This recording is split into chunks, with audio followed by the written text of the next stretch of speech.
आज हम भारत के टेक्नोलॉजी के भविष्य में हो रहे एक बहुत बड़े एक ऐतिहासिक बदलाव की बात करने वाले हैं।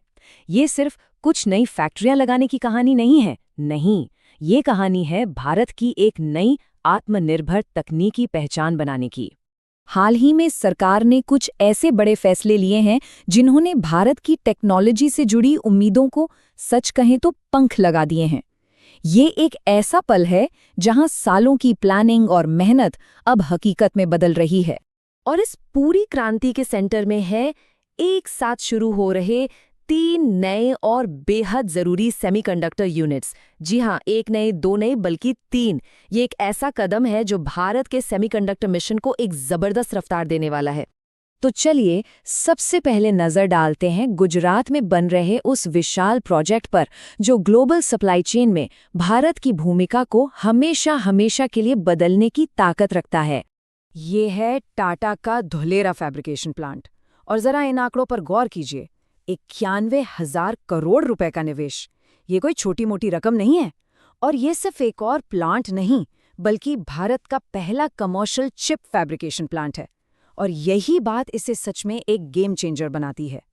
लेकिन मन में सवाल आता है ना कि इस फैब्रिकेशन प्लांट में ऐसा क्या खास है। असल में अब तक भारत जो कर रहा था और जो अब करने जा रहा है, उसमें जमीन आसमान का फर्क है। चलिए समझते हैं कि ये फैब्रिकेशन शब्द इतना जरूरी क्यों है। देखिए, किसी भी चिप को बनाने के 3 मेन स्टेप्स होते हैं। पहला डिजाइन, तीसरा है पैकेजिंग और टेस्टिंग, जिस पे भारत में अब तक ज्यादातर काम होता आया है। लेकिन जो दूसरा और सबसे मुश्किल, सबसे कॉम्प्लेक्स स्टेप है, वो है फैब्रिकेशन, यानी असल में उस चिप को सिलिकॉन पर बनाना। और यही वो मोर्चा है जिसे गुजरात का ये प्लांट फतेह करने जा रहा है। तो चिप फैब्रिकेशन क्या है? ये सेमीकंडक्टर बनाने का सबसे जटिल, सबसे महंगा और सबसे जरूरी चरण है। सोचिए, एक कच्चे सिलिकॉन वेफर पर परत दर परत बेहद सटीकता से सर्किट बनाए जाते हैं। इसे सेमीकंडक्टर मैन्युफैक्चरिंग का दिल कहा जा सकता है। चलिए अब गुजरात से आगे बढ़ते हैं और सफर करते हैं ओडिशा की ओर, क्योंकि यहाँ कुछ और भी ज्यादा फ्यूचरिस्टिक और स्पेशल यूनिट्स लगाई जा रही हैं जो चिप टेक्नोलॉजी के बिल्कुल अगले लेवल पर काम करेंगी। जी हाँ, ओडिशा में एक नहीं बल्कि 2 अनोखी सेमीकंडक्टर यूनिट्स लग रही हैं। और ये कोई पारंपरिक पैकेजिंग यूनिट्स नहीं हैं, ये भविष्य की टेक्नोलॉजी पर काम करेंगी जो इन्हें बहुत ज़्यादा खास बना देता है। तो ओडिशा की पहली खासियत है 3D सेमीकंडक्टर पैकेजिंग। देखिए, आम चिप्स 2D होते हैं, मतलब सिंगल लेयर। लेकिन 3D पैकेजिंग में चिप्स की कई लेयर्स को एक के ऊपर एक स्टैक किया जाता है। इससे चिप्स बहुत ज़्यादा पावरफुल और एफिशिएंट बन जाते हैं। और हाँ, इनकी पैकेजिंग करना एक बहुत ही मुश्किल काम है। और इस प्रोजेक्ट के पीछे कौन है, ज़रा ये भी देखिए। इंटेल, लॉकहीड मार्टिन और अप्लाइड मटेरियल्स, ये दुनिया के सबसे बड़े नाम हैं। ये ना सिर्फ इस प्रोजेक्ट की अहमियत को दिखाता है, बल्कि भारत की बढ़ती ग्लोबल साख का भी एक बड़ा सबूत है। अब बात करते हैं ओडिशा के दूसरे प्लांट की। ये फोकस करेगा सिलिकॉन कार्बाइड यानी SiC चिप्स पर। अब ये चिप्स पारंपरिक सिलिकॉन चिप से कई ज्यादा ताकतवर होते हैं। ये हाई वोल्टेज, हाई टेम्परेचर और हाई फ्रीक्वेंसी झेल सकते हैं, जो इन्हें नेक्स्ट जेन टेक्नोलॉजी के लिए एकदम परफेक्ट बनाता है। और इनका इस्तेमाल कहाँ होता है? इलेक्ट्रिक गाड़ियों से लेकर डिफेंस सिस्टम्स और रिन्यूएबल एनर्जी तक।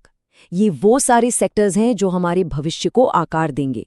इसलिए इस टेक्नोलॉजी को भारत में बनाना एक बहुत बड़ा स्ट्रेटेजिक कदम है। तो चलिए अब एक कदम पीछे हटते हैं और देखते हैं कि ये अलग अलग प्रोजेक्ट्स एक बड़ी नेशनल पिक्चर में कैसे फिट होते हैं। क्योंकि ये कहानी सिर्फ कुछ प्लान्स की नहीं है, ये एक पूरी रणनीति का हिस्सा है। तो सवाल ये है कि गुजरात और ओडिशा में जो कुछ भी हो रहा है, उसका असली मकसद क्या है? ये सब मिलकर आखिर किस बड़ी चीज को बना रहा है? और इसका जवाब है एक पूरा इकोसिस्टम। ये चार्ट बहुत अच्छे से दिखाता है कि भारत अब सेमीकंडक्टर वैल्यू चेन के हर जरूरी हिस्से में अपनी ताकत बना रहा है।